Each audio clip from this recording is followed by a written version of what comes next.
5 दिसंबर 1986 pan American 747 jumbo flight 13 flight attendant और 379 passengers को लेकर बॉम्बे से कराची के लिए रवाना हुई। इस फ्लाइट को कराची से होते हुए अमेरिका जाना था।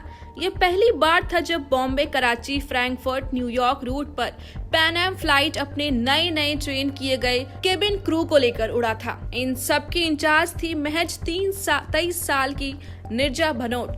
7 दिसंबर को उनका 24वां जन्मदिन था, लेकिन कौन जानता था कि अपने ही जन्मदिन की खुशी में वो कभी शामिल नहीं हो पाएगी। कराची एयरपोर्ट पर सूरज की हल्की रोशनी पड़ने लगी थी। इसी वक्त पैन एम 747 जंबो की हवाई अड्डे पर लैंडिंग हुई।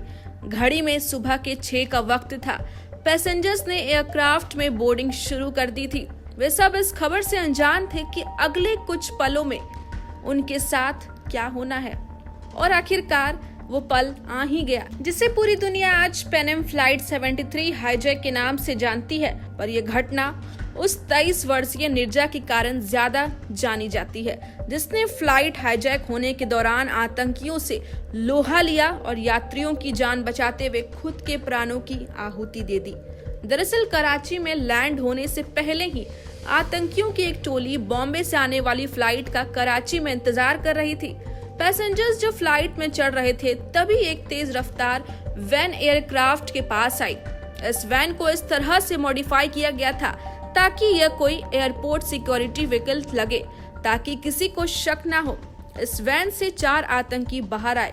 ये चारों कराची एयरपोर्ट सिक्योरिटी गार्ड की वर्दी में थे। इन सभी के पास assault rifle, pistol, hand grenade थे और ऐसे बैलेट भी थे जिन पर बारूद लगा हुआ था।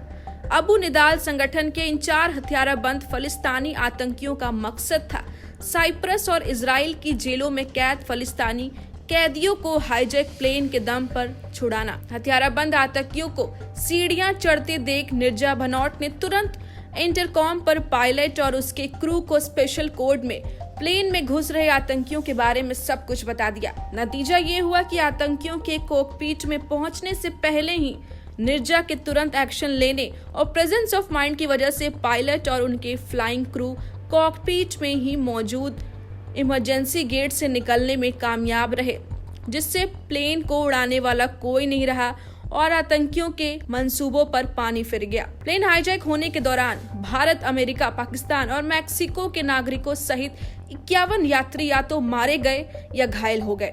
मुठभेड़ के बाद सभी किडनैपर्स को पाकिस्तान में गिरफ्तार कर लिया गया और सजाए मौत सुनाई। हालांकि बाद में सजा को आजीवन कारावास में बदल दिया गया। इस संघर्ष दौरान निर्जा ने यात्रियों को करीब 17 घंटे तक संभाला और उनका हौसला बढ़ाती रही। जब आतंकियों ने यात्रियों को मारने का फैसला किया तो निर्जा ने 3 अमेरिकी बच्चों को बचाते हुए आतंकियों की गोली खाकर अपनी जान दे दी। मरणोपरांत उन्हें पाकिस्तान से सर्वोच्च नागरिक पुरस्कार तमगा-ए पाकिस्तान और साथ ही यात्रियों को बचाने के उनकी कोशिशों के लिए भारत का सर्वोच्च वीरता पुरस्कार अशोक चक्र से सम्मानित किया गया। इसके साथ ही भारतीय डाक सेवा में भी उनके सम्मान में एक डाक टिकट जारी किया गया था। साल 2016 में निर्जा भनोट ने जीवन पर निर्जा नाम से एक फिल्म भी बनाई गई थी, जिसमें सोनम कपूर ने मुख्य भूमिका निभाई थी। इस फिल्म को बेस्ट फीचर फिल्म का नेशनल अवार्ड भी मिला था। एक बार एक इंटरव्यू में निर्जा की मां रमा भनोट ने बताया था कि एक दिन निर्जा प्लेन हाईजैकिंग की ट्रेनिंग लेकर आई थी। जब निर्जा ने उन्हें इसके बारे में बताया तो वो डर गई और उन्होंने निर्जा से कहा कि छोड़ दे ऐसी जॉब, तुझे क्या जरूरत है करने की, तेरी मॉडलिंग अच्छी चल रही है, तू मॉडलिंग कर। रमा भनोट ने बताया कि जब निर्जा ने यह सुना तो बोली कि कैसी माँ है आप जो इस तरह की बातें करती है, आपको तो बहादुर बनना चाहिए। इस पर रमा भनोट ने कहा, मैंने उसे कहा कि ठीक है, अगर कभी ऐसी सिचुएशन आए तो भाग जाना। इस पर निर्जा ने कहा कि मर जाऊंगी लेकिन भागूंगी नहीं। रमा भनोट ने बताया कि जब उन्हें पता चला कि निर्जा का प्लान हाईजैक हो गया है तो मैंने तो उसे उसके पास आने की उम्मीद ही छोड़ दी थी, क्योंकि मुझे पता था कि वह लड़की नहीं भागने वाली और वो भागी भी नहीं। निर्जा भनोट का जन्म 7 दिसंबर 1963 को चंडीगढ़ में हुआ था। उनके पिता हरीश भनोट एक पत्रकार थे। निर्जा अपने परिवार की लाडली थी और घर में उन्हें लाडो के नाम से बुलाया जाता था। वो पैन एम फ्लाइट 53 की फ्लाइट अटेंडेंट होने के साथ ही मॉडलिंग में भी सक्रिय थी। उन्होंने कुछ विज्ञापन फिल्मों में भी काम किया था। जब निर्जा सिर्फ 19 साल की थी तो उनकी शादी एक मरीन इंजीनियर से हुई और शादी के बाद वह शारजहां शिफ्ट हो गई। हालांकि उनकी शादी नहीं चल पाई और शादी के 2 माह बाद ही वह पति को छोड़कर मुंबई आ गई और फ्लाइट अटेंडेंट की नौकरी कर ली। शायद उनकी किस्मत ही उन्हें यहाँ खींच लाई थी।